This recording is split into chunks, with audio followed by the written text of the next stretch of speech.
Graças a Deus. Graças a Deus que nos dá a vitória por intermédio de nosso Senhor Jesus Cristo. Amém, queridos? Eu quero com alegria ministrar nessa noite uma mensagem, uma meditação sobre esse tema, o essencial da vida.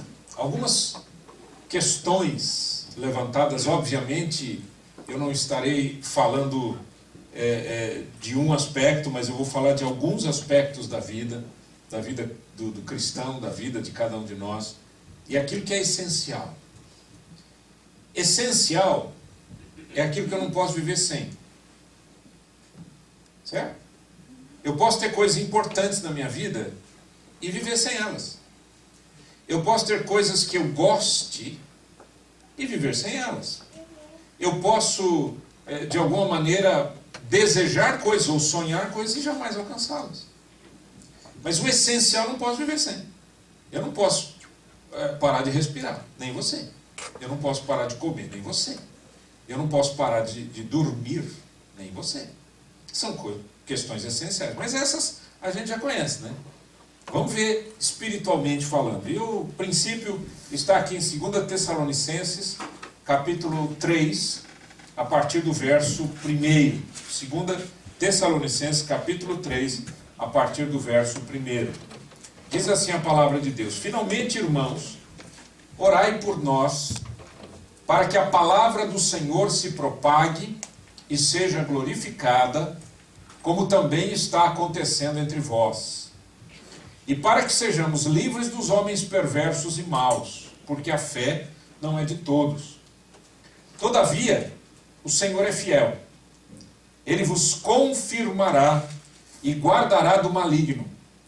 Nós também temos confiança em vós no Senhor, de que não só estáis praticando as coisas que vos ordenamos, como também continuareis a fazê-las. Ora, o Senhor conduza o vosso coração ao amor de Deus e à constância de Cristo. Primeira questão que Paulo ele apresenta é: todavia o Senhor é fiel. Quer dizer, a primeira questão que eu vou discutir, né? Não está na ordem. Eu estou pulando já para o versículo 3. Ele diz: o Senhor é fiel. O Senhor é fiel. Fale comigo: o Senhor é fiel. De novo. O Senhor é fiel. Todos agora, todo mundo junto, igual coral. Vai lá. O Senhor é fiel. Por que Deus é fiel? Deus é fiel porque Ele não pode negar-se a si mesmo. Pense nisso. Deus não pode deixar de ser fiel.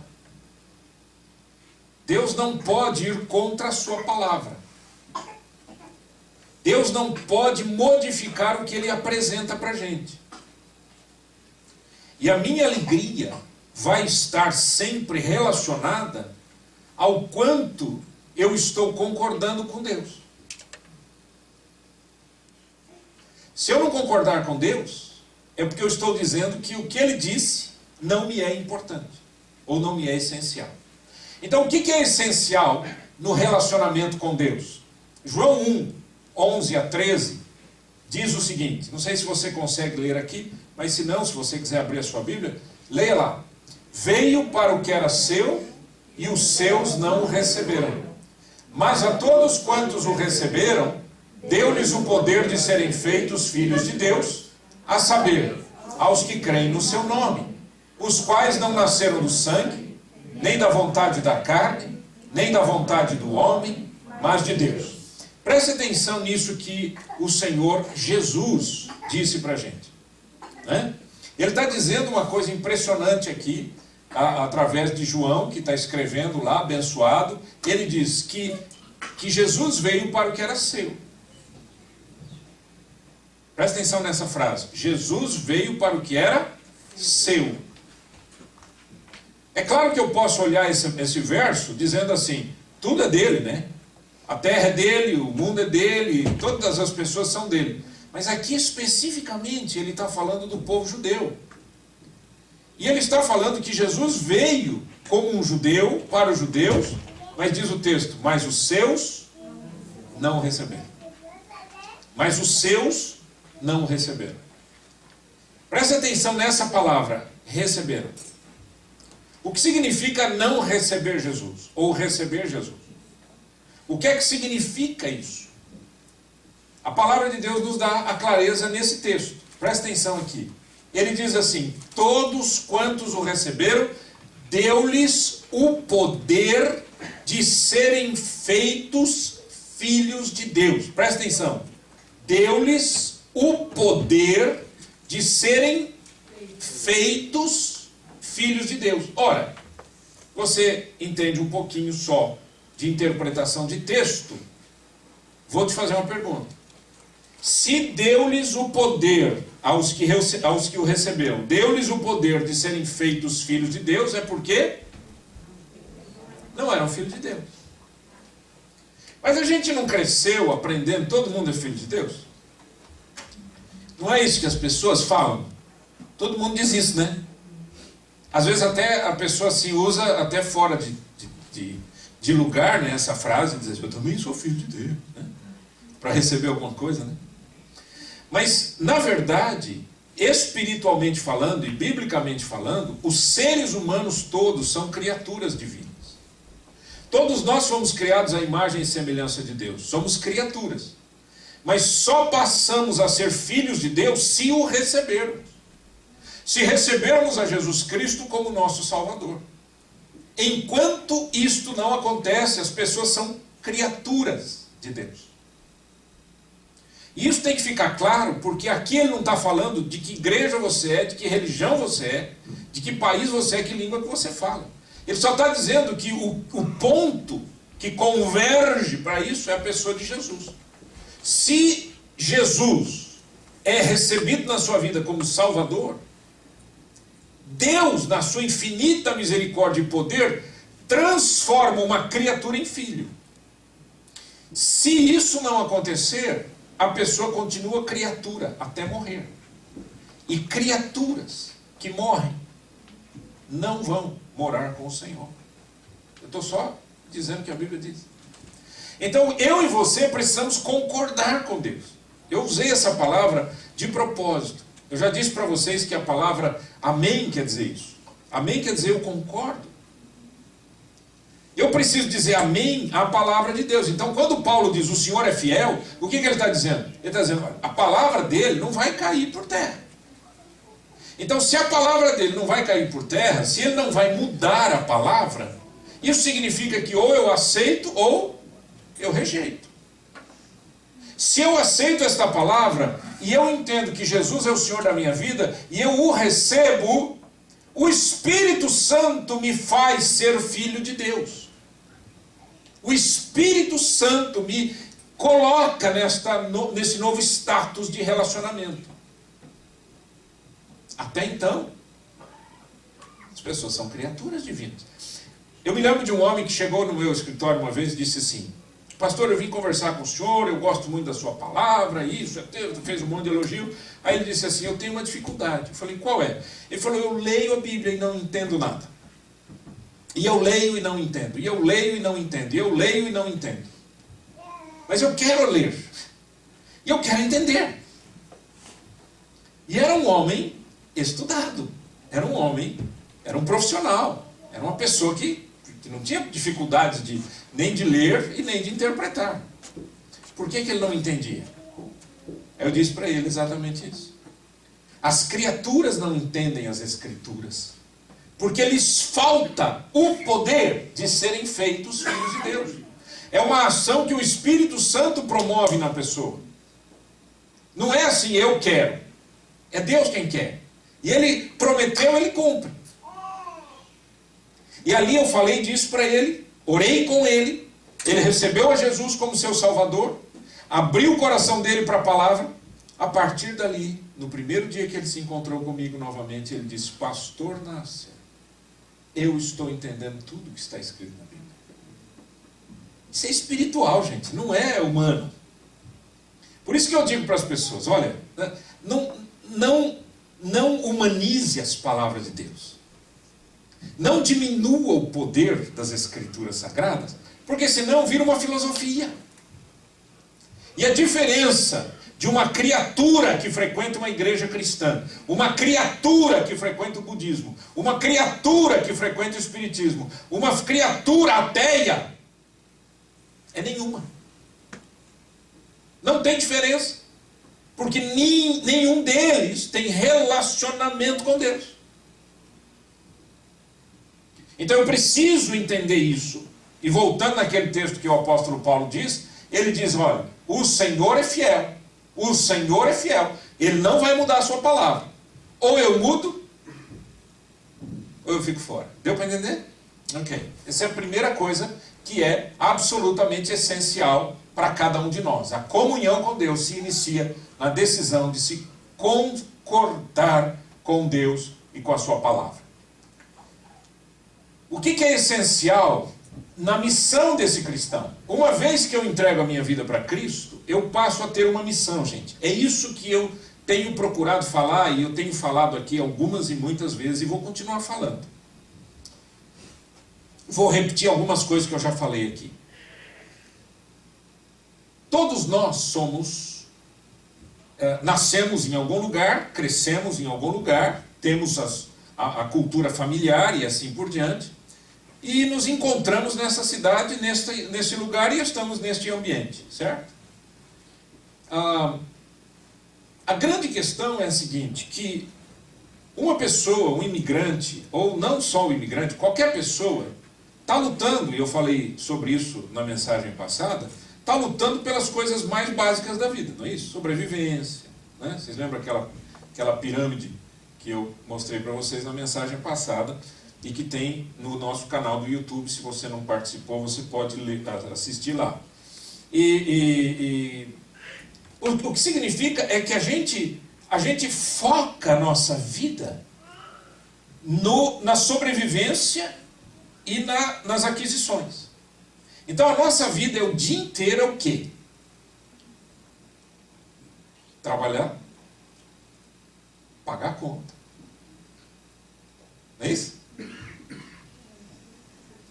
Estudar, quem está estudando, né? E a pessoa está estudando para quê? Para trabalhar. Para pagar a conta. Porque a gente só paga a conta porque a gente faz dívida, não é verdade? Quer dizer, comprei alguma coisa, eu tenho que pagar. Eu tenho um celular, eu tenho que pagar a conta. Eu uso eletricidade, tenho que pagar a conta. Certo? Eu alugo, eu tenho que pagar a conta. Comprei um apartamento, tenho que pagar a conta. E a gente trabalha e paga a conta. Esses dias até vi uma piadinha muito legal. Eu gostei, eu gostaria até de, se você quiser, eu posso até convidar você para isso. Eu gostei da ideia. Eu acho que eu gostaria de pôr em prática na minha vida, viu? Que é o seguinte, o cara disse que ele ia fazer não tem chá de bebê? Tem chá de noiva, não? Tem, não sei o que, panela? Tem uns negócios assim, né? A pessoa vai casar, faz chá. Vai ter nenê, faz chá, né? Chá de fralda, não é assim? Então, o cara inventou um que é chá de pagar conta. Ele falou que ele vai pôr todas as contas dele em cima da mesa, você vem, escolhe uma conta e paga. Olha, eu gostei da ideia, né? A vida da gente não é só isso. Principalmente o cristão. A criatura vive assim, porque é tudo que tem.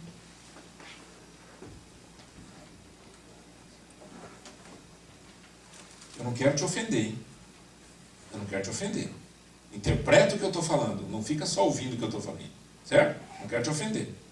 Mas a criatura entra em pânico se riscar o carro. O Filho de Deus não entra em pânico por quê? Porque o coração dele não está nisso. Ninguém fica rindo, né, gente?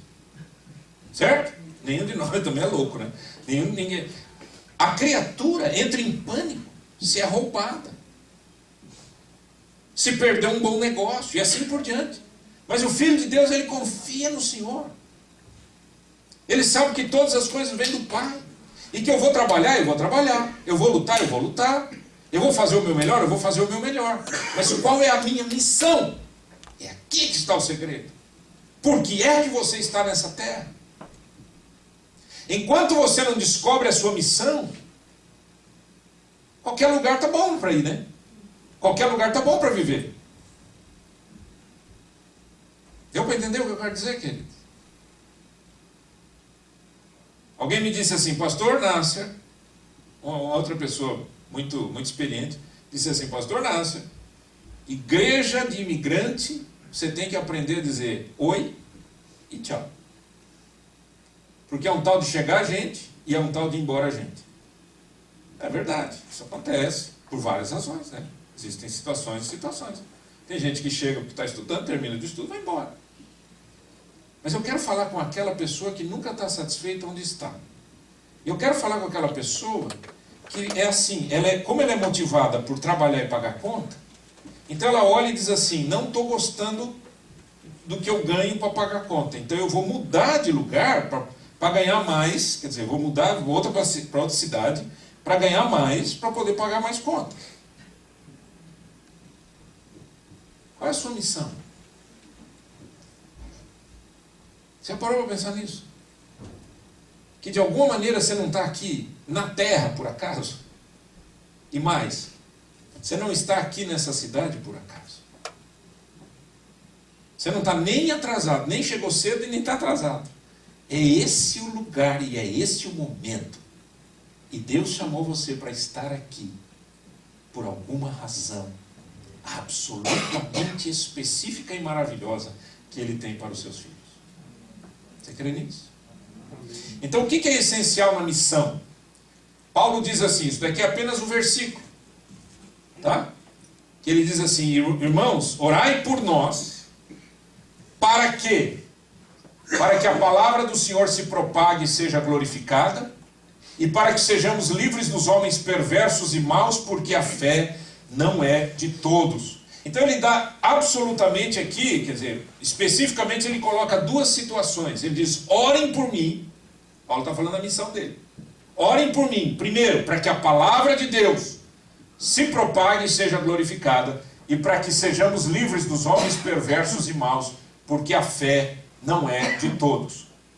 Eu quero mostrar para você, alguém já viu esse gráfico aqui, não? Não? Ok. Eu quero prestar atenção com você para esse gráfico. Eu aprendi isso há muitos anos atrás. Peguei isso de um livrinho de discipulado dos navegadores, que é uma organização cristã, missionária. Muito legal. E o versículo que ele está representando são dois versos. O primeiro é o verso 16 do capítulo 3 de 2 Timóteo.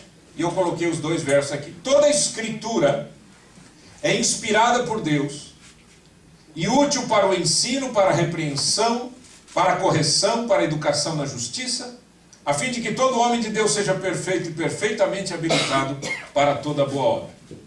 Presta atenção no que ele está dizendo. Primeira coisa que ele diz é que toda a escritura é inspirada por Deus.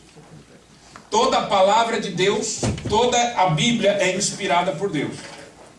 Eu creio firmemente de que as Escrituras Sagradas são palavra de Deus. É o que Deus queria dizer para nós. Para não ser desonesto intelectualmente falando, eu preciso terminar a frase.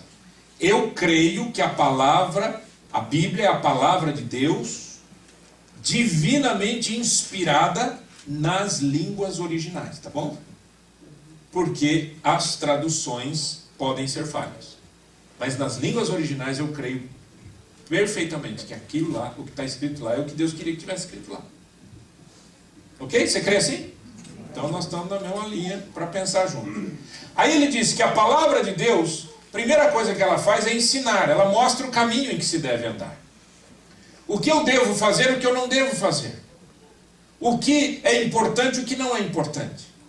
Como é que eu vivo a vida cristã? Como é que eu vivo como um homem, como um marido, como um pai, como uma mãe, como uma esposa, como uma amiga, como um amigo e assim por diante? Como é que eu vivo? Como é que eu devo viver? A Bíblia vai me ensinar. Também a Bíblia vai me ensinar quem é Deus. Pai, Filho e Espírito Santo. Vai me mostrar quais são os princípios fundamentais que Deus estabelece na palavra para mim. Eu vou conhecer o que a Bíblia diz a partir do que a Bíblia diz. Eu vou conhecer o que Deus quer a partir da Bíblia. E eu vou interpretar a Bíblia a partir da Bíblia. Então ela me ensina. Repita comigo. Ela ensina. Acontece que eu posso estar andando aqui numa estrada, nesse caminho, né? A flechinha está indo aqui. E em algum momento eu acho que eu sou mais legal, mais inteligente do que Deus. Eu acho que eu posso mudar de caminho. Eu acho que eu posso tomar aqui uma nova estrada. Todo mundo aqui já fez isso. Certo? Em algum momento eu acho que esse caminho aqui pode ser diferente. Afinal de contas, Deus é amor. E aí a gente misunderstand everything. A gente, né, não entende as coisas, confunde tudo e se equivoca.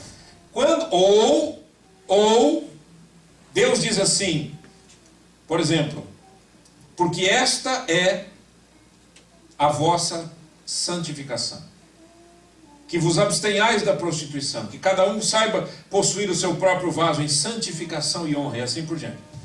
Aí eu leio isso e digo assim, bom, que bênção, né? Maravilhoso, até o momento em que eu sou posto em prova.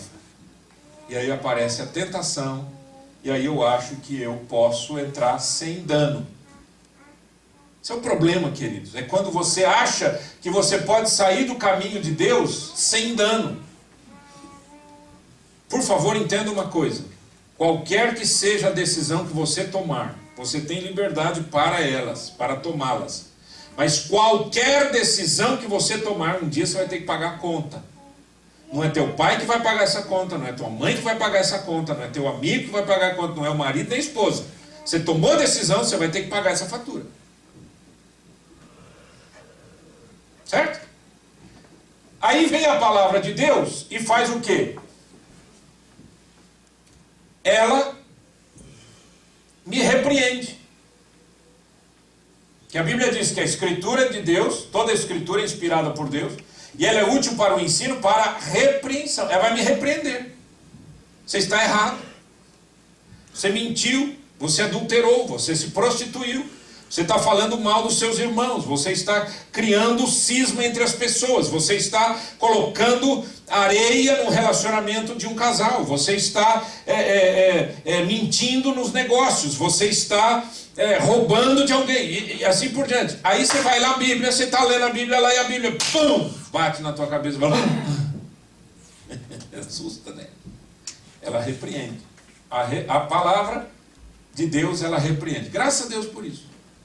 Eu já ouvi gente dizer assim para mim, sabe de uma coisa? Eu não gosto muito de ler a Bíblia, porque eu apanho demais. Deveria agradecer, você está apanhando porque você não está no caminho. Se você estivesse no caminho, você ia dizer, aleluia, glória a Deus. Mas eu não estou no caminho, apanha. Aí a pessoa fecha a Bíblia, e é o pior, né? É igual o doente que fala assim, eu estou tão doente, estou tão doente, estou tão doente. Você vai ao médico? Não. Mas por que você não vai ao médico? Não vou ao médico. Né? A mesma coisa. Terceira coisa que a Bíblia faz, ela corrige, louvado seja Deus por isso, gente. E eu gosto desse desenho aqui pelo seguinte, porque se eu estou me desviando aqui, e eu sou repreendido, mas eu não aceito a repreensão de Deus, eu saio aqui, e vou embora. Eu sei lá quando eu vou parar, mas eu não vou ter uma vida com Deus. Agora, se eu aceito a repreensão, a Bíblia vai me mostrar como voltar para o caminho. Glória a Deus, aleluia. A Bíblia mesmo vai dizer para mim, é por aqui, filho. E terminando com a instrução, a educação na justiça. No caminho de Deus. Ele vai me mostrar como me manter no caminho. Então, o que é essencial na missão do cristão? Em primeiro lugar, é entender isso. Relacionamento com Deus não é fácil. Por quê? Porque o nosso coração é mau.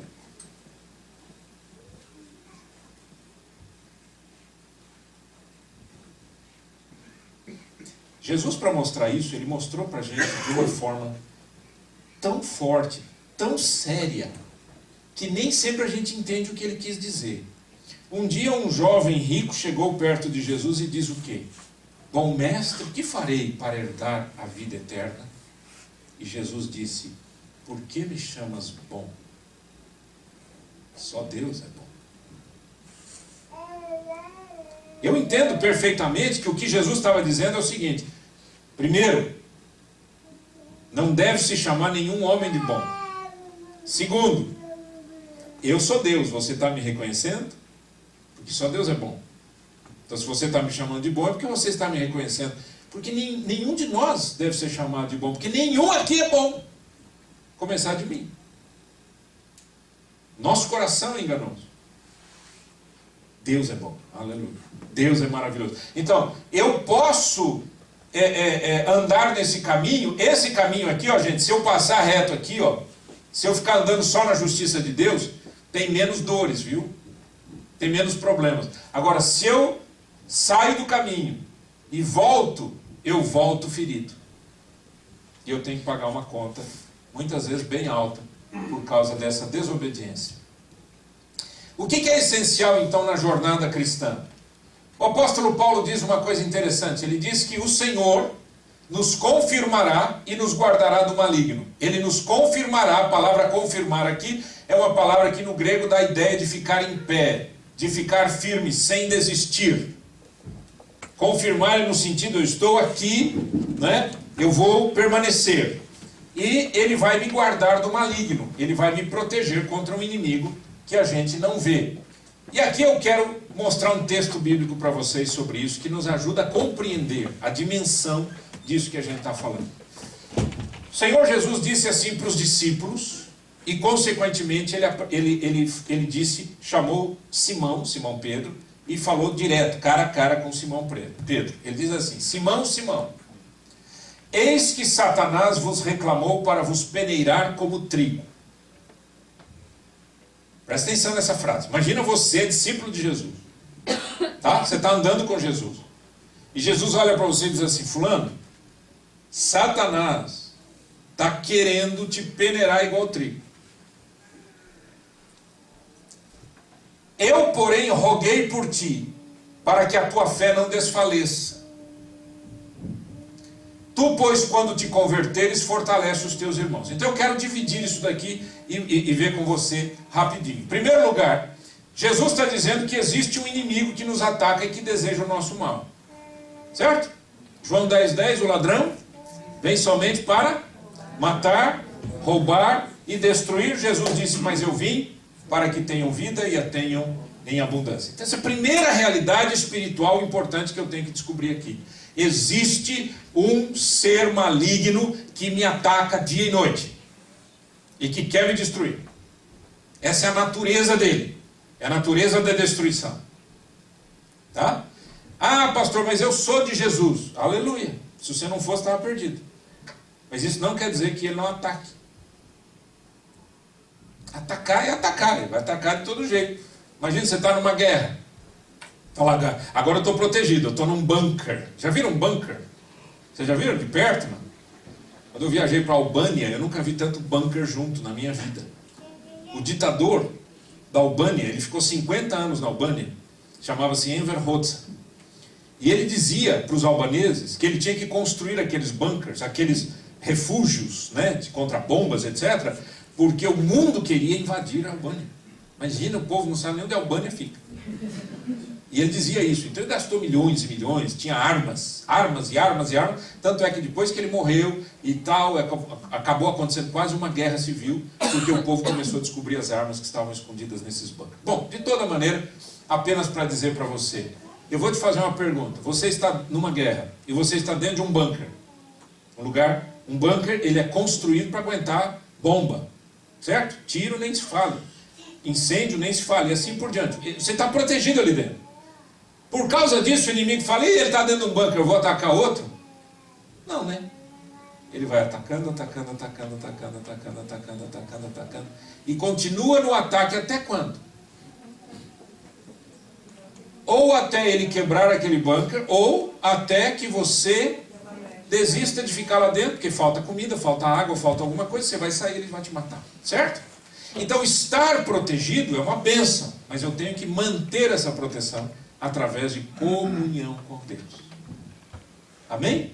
Mas para quem que Jesus disse isso? Para Simão, gente. Um discípulo. E do lado de Jesus ele andava. Não esqueça isso. Número 2.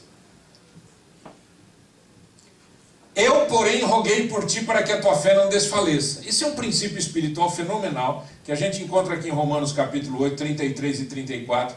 Jesus diz assim: quem intentará acusação contra os eleitos de Deus? Quando eu digo Jesus, quem diz, gente? Você vai dizer assim: ô pastor, não foi, foi Paulo. Eu creio que a palavra de Deus é divinamente inspirada, tá bom? Tá. Quem intentará acusação contra os eleitos de Deus? É Deus quem os justifica. Quem os condenará? É Cristo Jesus quem morreu, ou antes, quem ressuscitou, o qual está à direita de Deus e também intercede por nós. Você sabia que você tem um intercessor no céu? É Jesus. Ele está intercedendo por você junto ao Pai. E você sabia que tem um intercessor aqui na terra? Quem é? O Espírito Santo. Então veja, o Espírito Santo intercede por nós com gemidos inexprimíveis. Jesus intercede por nós junto ao Pai. Você quer mais o quê? E aí você diz que está sozinho. Eu estou sozinho. Ninguém liga para mim. Deus não me ama. A Trindade trabalha a seu favor. E você está se sentindo mal? É porque você não está entendendo isso, ou você não conhece essa verdade. Então é importante, Jesus disse isso para Simão. Eu, porém, roguei por ti. Glória a Deus. O Senhor Jesus é o nosso intercessor. Terceiro, tu, pois, quando te converteres, Jesus está falando com Simão, tu, pois, quando te converteres, fortalece os teus irmãos. Essa é uma missão. A missão de uma pessoa convertida a Cristo é ajudar os irmãos em Cristo.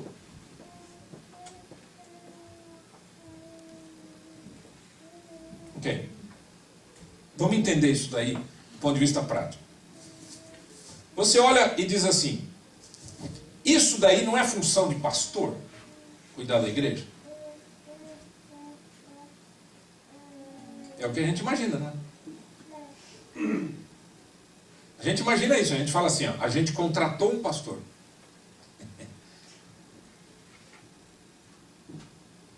Quem pensa assim, está dizendo assim, ó, em outras palavras: nós contratamos alguém para fazer o que a gente não quer fazer. Mas não é isso que a Bíblia diz. O pastor tem uma função específica, pastoral, orientação, ensino. É minha responsabilidade pregar, é minha responsabilidade ensinar, é minha responsabilidade ajudar você a crescer e espiritualmente assim por diante. Mas também é minha responsabilidade dizer para você: você precisa cuidar de alguém. Porque quem não cuida de ninguém se sente inútil.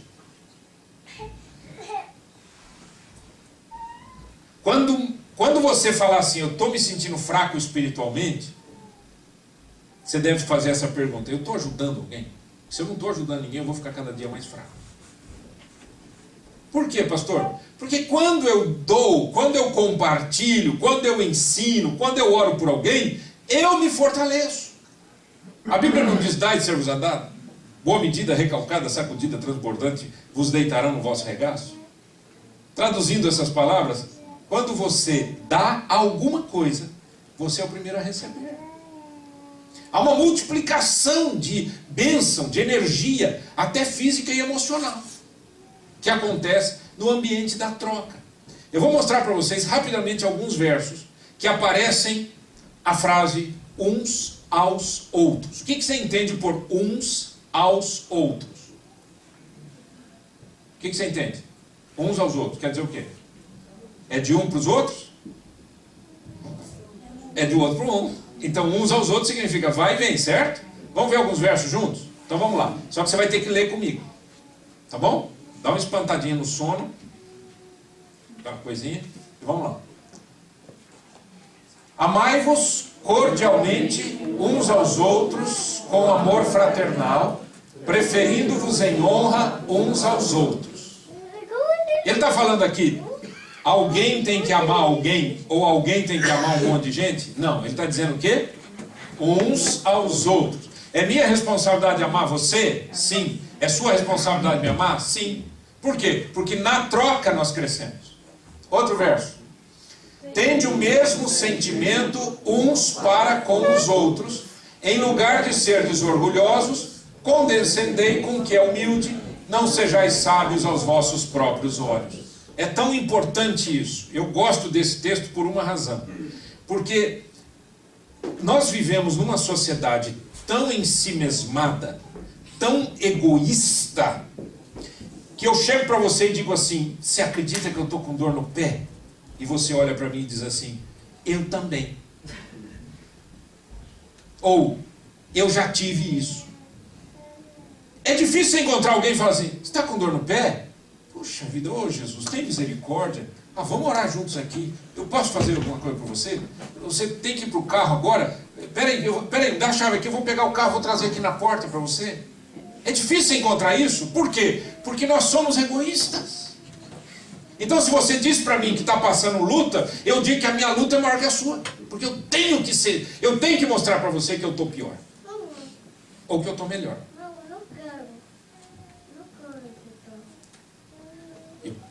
O apóstolo Paulo, aqui em Romanos, ele diz: olha, gente, tenham o mesmo sentimento uns para com os outros. Não sejam orgulhosos, sejam humildes. Outro texto: a ninguém fiqueis devendo coisa alguma, exceto o amor com que vos ameis uns aos outros. Pois quem ama o próximo tem cumprido a lei. Amar um ao outro. Outro texto: não nos julguemos mais uns aos outros. Pelo contrário, tomai o propósito de não pôr tropeço ou escândalo ao vosso irmão. O que é julgar um ao outro? Nesse sentido, é quando eu não consigo conviver com as diferenças.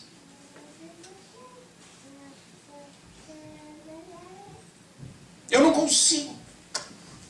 Então eu vou orar com alguém. Vamos falar de coisa positiva aqui. Eu vou orar com alguém e aquela pessoa, por exemplo, começa a orar bem alto. Jesus! Aí o outro lado diz assim: mas eu não aprendi a orar assim. Que absurdo. Será que essa pessoa não tem educação espiritual? Meu pastor me ensinou que Deus não é surdo. Não é ridículo, gente? Pensa como é ridículo isso. Mas a gente pensa assim. Quando a gente não consegue conviver com as diferentes, a pessoa é diferente. Eu era pastor de uma igreja e tinha um menino, um jovenzinho, irmão de um outro rapaz. Aquele rapaz havia se convertido e trouxe o irmão. Esse menino, quando mais novo, ele havia subido num lugar da casa lá e caiu de cima daquele lugar e bateu a cabeça. E ele ficou mentalmente limitado. E esse pessoal assim, mais limitado é fantástico. Sabe por quê? Eles são alegres. Eles estão sempre sorrindo para você. Eles não têm limite nem nos relacionamentos sociais. Então ele entrava, ele chegava assim, ele grandão assim, ele chegava: ô pastor! Eu dizia: ô rapaz, eu já abraçava ele assim e tal, abraçava ele e tal, não sei o quê. Aí a gente ia cantar: vamos cantar. Ele sentava, ele gostava de sentar bem na frente. Aí começava a cantar, gente. O homem soltava a voz. A igreja inteira ouvia ele cantar. Não tinha uma nota certa. Era desafinadinho, tadinho. Né? E cantava tudo desafinado, mas bem alto. Teve gente que chegou para mim e falou: pastor, está atrapalhando as pessoas que querem cantar. Eu falei: o quê? Está atrapalhando nada, ele está cantando. E sabe como é que está chegando isso no céu? Melhor do que o melhor cantor do mundo, porque ele está fazendo isso com o coração. Não julgue as pessoas. A primeira igreja que eu fui pastor, eu era um menino, eu era um jovem pastor, eu e a Vera. Chegamos naquela igreja, eu tinha 24 anos de idade. Os líderes eram todos pessoas de idade e tal, eu era o mais novinho. E pela graça de Deus, o Espírito Santo foi me dando orientações, e quando eu tenho a orientação de Deus, quando eu não tenho, eu não faço nada, eu fico quieto. Mas quando eu tenho a orientação de Deus, não tem barreira, porque eu sei que Deus quer, eu vou e faço. E aí comecei a ministrar, o Espírito Santo foi me mostrando sobre o amor da igreja para com a sociedade, o amor da igreja para com o bairro e etc. E tinha uma favela perto. E eu fui ministrando sobre isso, o Espírito Santo foi tocando corações. Tocou o coração de uma pedagoga, tocou o coração de um engenheiro, tocou o coração de um dentista, e foi tocando no coração das pessoas e resolvemos criar, então, uma organização social. E aquela organização social era uma organização, a gente fazia reforço escolar para as crianças. Então, as crianças que estudavam à tarde iam pela manhã para a igreja, tomavam café da manhã, tinham reforço escolar, saíam dali e iam para a escola. E as crianças que estudavam de manhã, voltavam da escola, chegavam ali, comiam, almoçavam e iam para o reforço escolar. Então, aquele era um tempo muito interessante porque as crianças vinham daqueles lugares mais difíceis, daquelas favelas mais terríveis ali no bairro, na cidade de São Paulo. E elas entravam nas dependências da igreja. Porque a gente fazia tudo dentro da igreja. Não dentro do salão, algumas vezes sim, mas fazia nas salas. Tinham várias salas. Um dia o senhor da igreja, uma pessoa que já frequentava a igreja há muito tempo, disse assim para mim: pastor, essas crianças vêm aqui e fazem xixi fora do vaso. As paredes estão sujas. Eu olhei para ele e disse: e daí? Eles não sabem fazer, nós estamos aqui para ensinar. Mas se a gente não ensinar, eles vão continuar fazendo. Esse é o preço que nós estamos pagando para ser bênção na sociedade. Nós não vamos parar esse trabalho. Nós não vamos trabalhar. Vamos continuar. É muito fácil eu subir em cima de um muro e ficar dizendo assim: você é ruim, você não sei o que, eu não gosto da sua cara, você tem cara torta, você é desafinado, você é chato, você é rico demais, você é pobre demais, você é classe média demais, porque chega uma hora que não presta um, né? É isso que Paulo está dizendo. Pare com isso. Não coloque tropeço ou escândalo para ninguém. A nossa função é ajudar as pessoas a serem felizes e abençoadas por Deus. Outro texto. Portanto, acolhei-vos uns aos outros, como também Cristo nos acolheu para a glória de Deus. Olha o padrão de relacionamento aqui. Cristo, Ele é aquele que nos acolheu e nós devemos acolher uns aos outros.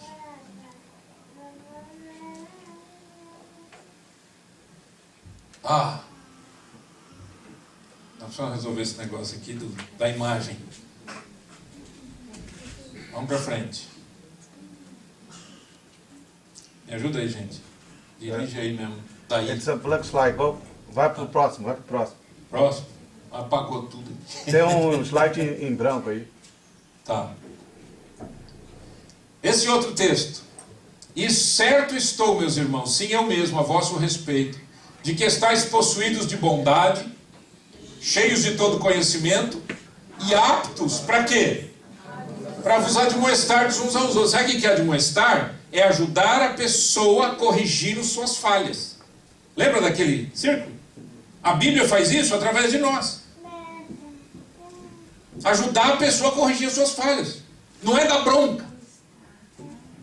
Não é brigar. Não é se sentir superior. É abençoar para a glória de Deus.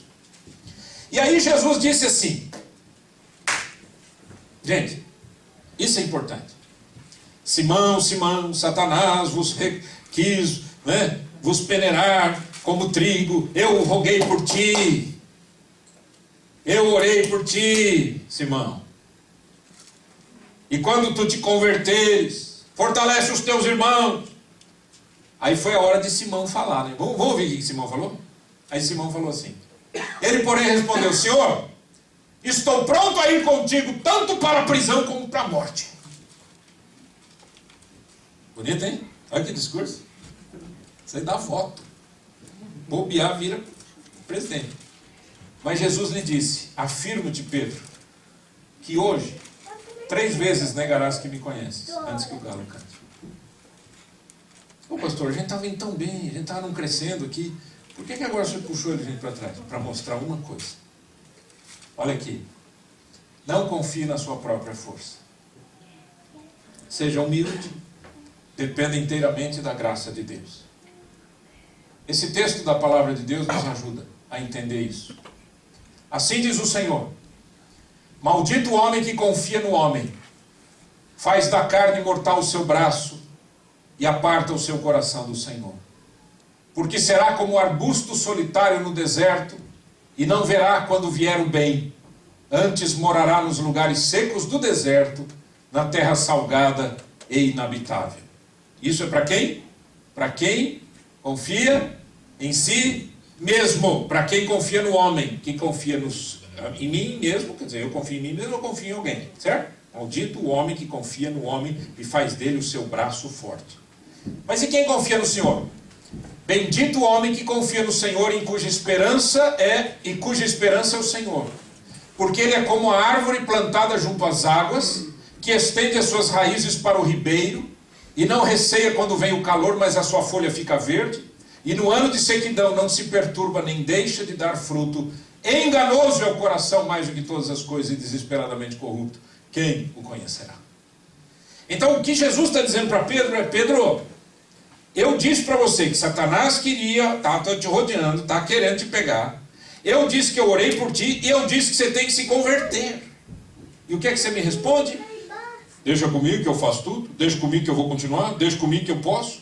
Eu vou contigo para a prisão, eu vou contigo para a morte.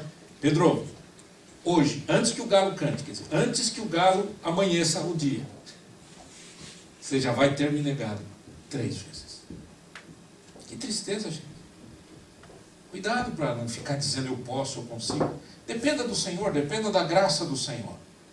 E qual a importância da comunidade cristã? Voltando no texto de 2 Tessalonicenses, e eu termino aqui. Em primeiro lugar, nós também temos confiança em vós no Senhor, de que não só estáis praticando as coisas que vos ordenamos, como também continuareis a fazê-las. Paulo está dizendo isso para uma igreja. Paulo está dizendo isso para uma igreja que saiu dos ídolos. Se você ler 1 e 2 Tessalonicenses, saiu dos ídolos para o Cristo vivo, para a vida nova em Cristo Jesus. E Paulo diz assim: meus irmãos, eu confio em vocês. Essa é a primeira coisa que eu quero destacar aqui. Igreja de Jesus encoraja. A minha função como cristão é encorajar você. E a sua função como cristão é encorajar a mim, uns aos outros. Um encorajar o outro. Um ajudar o outro. Eu confio, não, vai firme, você vai conseguir. Ah, pastor, mas a Bíblia diz chorai com os que choram. É verdade, a gente tem que chorar com os que choram, porque isso é empatia. Isso é sentir a dor do outro. Agora, o cara está chorando. Eu venho, ouço a história, choro, porque é triste demais. Agora, não vou dizer para a pessoa: rapaz, olha, não, né? Infelizmente, comendo a tua alma. Já era. Teu casamento? Acabou. Perdeu aquele emprego que você mais amava? Eu não sei o que você fez, mas está enrolado, cara. Melhor desistir. Volta para o Brasil. Não. Eu vou encorajar você. Eu choro com você. Eu sinto a sua luta, a sua dor. Mas eu tenho que te levantar e dizer assim: meu amigo, olha para Jesus. Paulo está fazendo isso com a igreja. Encorajamento. Encorajamento, querido. Olha aqui. Encorajamento. Segundo, ensino. Mesmo versículo. Paulo diz que nós temos confiança em vós do Senhor, de que não só estáis praticando as coisas que vos ordenamos, ensinamos, mostramos. Ensino. A igreja ensina. Igreja é importante para ensinar. Eu tenho uma dor no meu coração aqui em Montreal, que eu só posso ensinar publicamente, porque eu ensino todos os dias, para alguma pessoa. Visitando alguém, conversando com alguém, etc. A gente está sempre ensinando. Mas ensinar publicamente só faz isso uma vez por semana. Né? E a gente tem que melhorar essa situação. Mas, de toda maneira, isso é importante. Onde é que eu vou aprender a ser cristão, gente? Aonde? Na internet? Tem coisa boa e tem coisa horrível na internet.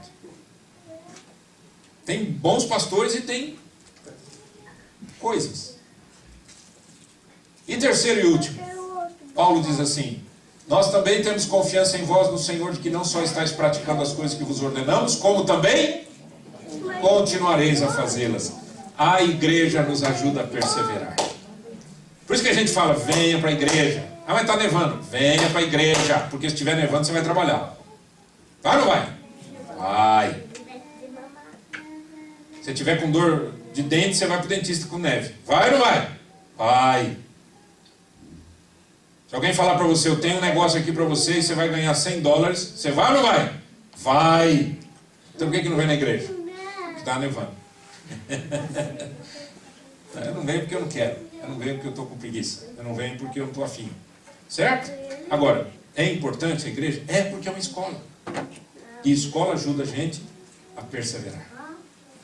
Perseverar na oração, perseverar nas intenções espirituais, perseverar no nosso caminho com Deus, perseverar na leitura das Escrituras e assim por diante. Vamos orar, pedir ao Senhor que nos ajude a viver uma vida baseando a nossa existência naquilo que é essencial.